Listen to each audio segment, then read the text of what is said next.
बहुत बार ऐसा होता है कि हमें पता ही नहीं चलता कि हम जिंदगी में किस ओर बढ़ रहे हैं। मतलब हम कुछ अच्छा कर रहे हैं या फिर कुछ करना चाहते हैं, ये चीजें हमें पता नहीं चलती। Welcome on MGM 90.8 FM। This is RJ Manisha with you end फिलहाल मेरे साथ है अमोल जैन सर. नमस्ते सर. नमस्ते. कसे आहात तुम्ही? एकदम बढिया. सरांबद्दल हे सांगू इच्छित आहे मी की सर 8 वर्षापासून रोटी बँक सोबत जुडलेले आहेत. ते सचिव आहे रोटी बँक सेवा ट्रस्टचे. खूप खूप स्वागत आहे सर तुमचं एमजीएम 90.8 FM मध्ये पहिले तर. आणि त्यासोबत आपण खूप काही जाणून घेणार आहोत याबद्दल. तर सुरुवात अशी करूया की रोटी बँकची सुरुवात कशी झाली होती आणि कधी झाली होती? 2014 मध्ये आम्ही जेव्हा मित्र वगैरे फिरत होतो युसुफ भाई मेनेशामध्ये, जे आमच्या ट्रस्टचे अध्यक्ष आहेत, ते बघत राहतात वगैरे अशा एरियामध्ये समजा की खूप भुकेले लोक रस्त्याने वगैरे फिरत होते वगैरे. त्या हिशोबाने त्यांच्या मनात आलं की हे का आपण इथे असताना आपल्याला तर एवढा पैसा आहे तर भुकेल लोकांसाठी काहीतरी करावं. त्यांच्या मनात आलं. मग तेव्हा पण त्यांच्या मनात आल्यामुळे ते पण रोटी बँक सेवा आपण चालू केली. ही स्थापना ऍक्च्युली 2014 मध्ये युसुफ भाईंनी चालू केली. युसुफ मुकादे त्यांचं पूर्ण नाव, जे ट्रस्टचे अध्यक्ष आहेत. त्यांनी स्वतः जाणून घेतलं की आपल्या औरंगाबाद शहरामध्ये कमीत कमी 100 पैकी 15 ते 20 मुलं उपाशी झोपतात. त्यामुळे ट्रस्ट आपली चालू झाली आहे. ओके. आणि त्यावेळेस त्यांच्या सोबतीला कोणी होतं का? हो, आपले हरविंदर जी सलुजा, सतीशजी वायकोस असे आपले त्यांचे 3 ते 4 फ्रेंड होतात. कारण काही चांगलं काम करताना एकटा माणूस किती करू शकतो ना, कोणी साथ पाहिजेच असते. बिलकुल. त्यांचे मेन पप्पा आणि मम्मीचा खूप सपोर्ट होता आणि मेन म्हणजे फ्रेंड सर्कल खूप चांगलं होतं. त्यांनी फ्रेंड सर्कल मधून त्यांनी संस्था एकट्याने चालू केली आणि आज ती कमीत कमी 139 संस्था पूर्ण ऑल ओव्हर इंडियामध्ये काम करतात. Great sir. आणि इनिशियली याचं मोटिव्ह किंवा विजन काय होतं रोटी बँक ट्रस्टचं? आपलं मेन विजन हेच होतं की औरंगाबाद शहरामध्येच नाही तर पूर्ण भारतामध्ये एकही व्यक्ती भुकेला राहू शकणार नाही, हे आमचं एकच उद्देश आहे, बाकी काही नाही.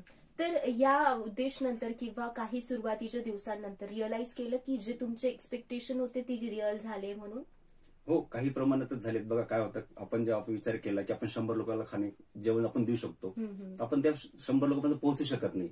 आम्ही प्रत्येक माध्यमातून प्रत्येकाला आव्हान करतो की तुम्ही पण आम्ही तिथे पोहोचून तुम्ही तिथे जा, या गावामध्ये चालू करा, त्या शहरामध्ये चालू करा.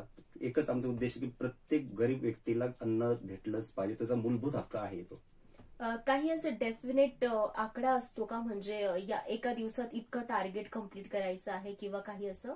मी आपल्या शहरामध्ये सांगतो की कमीत कमी आमच्याकडे 6 ते 7 हजार व्यक्ती प्रत्येक आम्ही सकाळ ते संध्याकाळ लोकांना जेवण पुरवतो आम्ही स्वतः.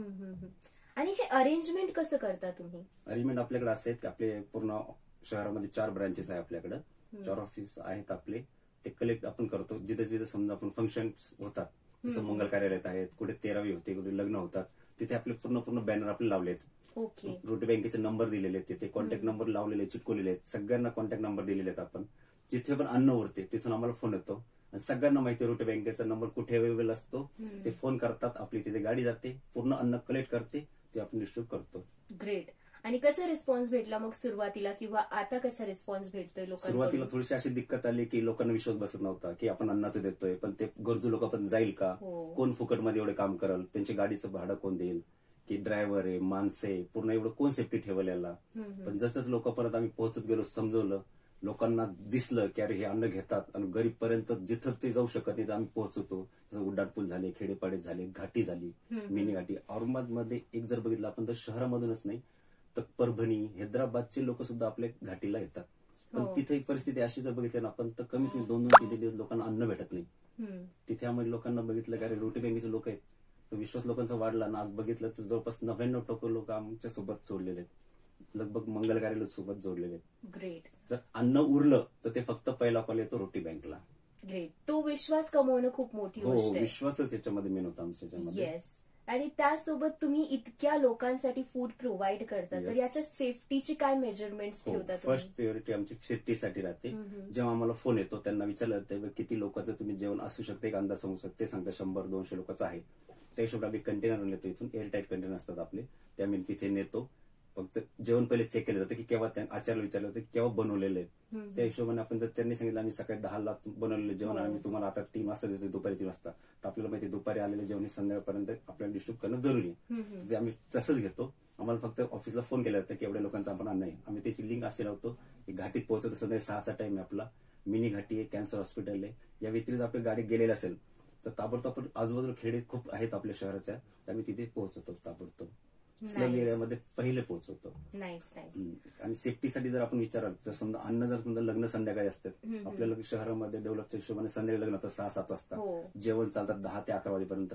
त्यानंतर आम्हाला 12-12, 1-1 वाजता रात्री कॉल येतात. तर ते अन्न आम्ही रात्री 1-2 वाजता कलेक्ट करतो. आपल्याकडे स्टोर रूम आहे, खूप 20x30 शोरूम आहे आपलं, सॉरी स्टोर रूम आहे, कोल्ड रूम आहे आपल्याकडे. त्यात ते अन्न ठेवलं जातं. सकाळी 7 वाजता ते अन्न बाहेर काढलं जातं. आपल्याकडे शेगडे आहेत, ते शेगड्यावर गरम केलं जातं. त्याच्यानंतर ते आपण घाटी, मिनी घाटी आणि व्हिलेजेस मध्ये आपण डिस्ट्रीब्यूट करतो टोटली. Very great sir. आणि आपल्याकडे प्रायव्हेट हे तर आता इन्शुअर झालंय, पण त्याचसोबत या रोटी बँक सोबत आपण अजून कोणकोणते प्रोजेक्ट सांभाळतात? येस, रोटी बँक सोबत आपण एक वॉटर बँक चालवतोय. त्याच्यामध्ये मिनिमम 5 ते 6 हजार आपण जार डेली फ्री मध्ये वाटप करतो. आपण चिल्ड वॉटर राहतं आपलं, आरोचं वॉटर आपण फ्री मध्ये वाटतो आपण. यासोबत आपल्याकडे कपडा बँक आहे. डेली जर म्हटलं तर 1 लाख कमीत कमी नग कपडा आपण कलेक्ट करतो. तेवढेच कपडे आपण डिस्ट्रीब्यूट करतो. गरजू लोकांपर्यंत आपण ते कपडे फ्री ऑफ कॉस्ट मध्ये पोहोचवतो. आपण खेड्यापाड्यामध्ये पण, आता ग्रामीण मध्ये जर बघितलं प्रत्येकाला जीन्स पॅन्ट भेटणं मुश्किल आहे, पण ते आम्ही प्रोव्हाइड करून देतो. टी शर्ट, जीन्स पॅन्ट जरी जो कपडा ज्याला पाहिजे तो आम्ही त्यांना फ्री मध्ये देतो. आणि हे सर्व करताना चॅलेंजिंग सर्वात मोठं काय वाटतं? चॅलेंजिंग काहीच नाही. आम्ही फक्त की लोकांना हे सांगतो की तुम्ही आमच्यासोबत आणखी जुडा. मेंबर्स आमच्याकडे कमी पडतात, बाकी काहीच नाही. का आम्ही प्रत्येक ठिकाणी पोहोचू शकतच नाही. हे पण एक चॅलेंज पकडू शकतो. बिलकुल चॅलेंजच आहे ना. आम्ही प्रत्येक ठिकाणी जाऊ शकत नाही. आम्हाला माहिती आहे की घाटीमध्ये 100 लोक भुके आहेत, पण असे स्पॉट आहेत कमीत कमी 10. तर 10 ठिकाणी आम्ही पोहोचू शकत नाही. आम्ही फक्त एकच मागतो हेल्प, की आम्हाला फक्त एकच चॅलेंज आम्हाला की आम्ही त्यांच्यापर्यंत पोहोचू शकत नाही. ते चॅलेंज आम्ही कंप्लीट नाही करू शकाल लागलो बस. आणि यासोबत तुमचे फ्युचर प्लॅन्स काय आहेत मग? फ्युचर प्लॅन मध्ये सध्याला आम्ही बघतोय, आम्ही गव्हर्नमेंटला 4000 स्क्वेअर फूट एक जागा मागितली. त्यामध्ये आम्ही जवळपास 3 ते 4 मशिनरी लावते रोटीच्या, आणि 6 ते 7 शेगडी लावते, जिथे भाजी गरम वगैरे तयार होतील.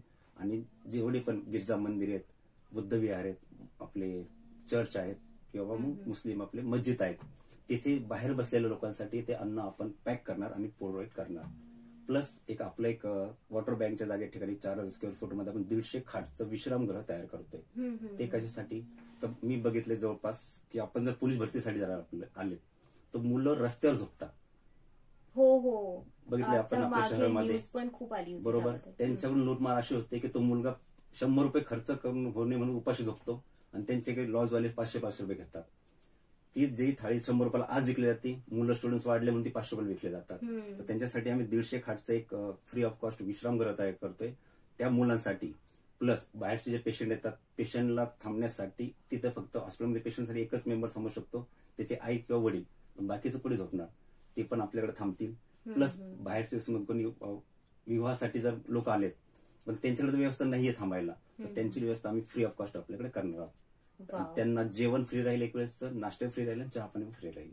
फक्त आपली एकच कंडिशन राहील की हे लोक गरजू असावं आणि बाहेरच्या शहरामधून आले असावं. आपल्या शहरामधल्या लोकांच्या व्यतिरिक्त बाहेरचे असावं ते फक्त. खास आपण स्टुडंटला प्रोव्हाइड करणार, प्राधान्य देणार आपण. Great sir. म्हणजे जाणूनच इतकं खुशी होती की आय होप की all the best for your new projects and planning. त्याच्यासोबत आपल्या लिस्नर्सला तुम्ही काय मेसेज देणार? मी एकच सांगणार की बघा, अन्न हे पूर्ण ब्रह्म आहे. आपण ते हिंदूमध्ये मानतोय आणि तेच आहेत. एक कोणत्याही समाजामध्ये नाही. इसू मुकाती जे आहेत जवळपास 14 वर्ष म्हणजे कार्य करतायत. त्यांना एकच वाटतं की आपल्यासोबत प्रत्येक व्यक्ती जोडा. बघा, अन्न हे प्रत्येक व्यक्तीला लागतं. प्रत्येक व्यक्तीला, म्हणजे कोणतेही कास्टमध्ये याच्यामध्ये येत नाही. मग तुम्ही फक्त आमच्यासोबत जोडा, हे माझा त्यांचा उद्देश एकच आहे की आमच्यासोबत तुम्ही जोडा. प्रत्येक व्यक्तीला अन्न पुरवणं हे आपला हक्क आहे आणि पुरवलंच पाहिजे. Great sir, thank you so much. तुम्ही इकडे वेळातून वेळ काढून आले आणि आम्हाला रोटी बँक बद्दल इतकी इन्फॉर्मेशन दिली, नॉलेज दिली, आणि त्यासोबत all the very best for your future plans. Thank you. And you guys stay tuned to MGM 90.8 FM. साथ है तो बात है.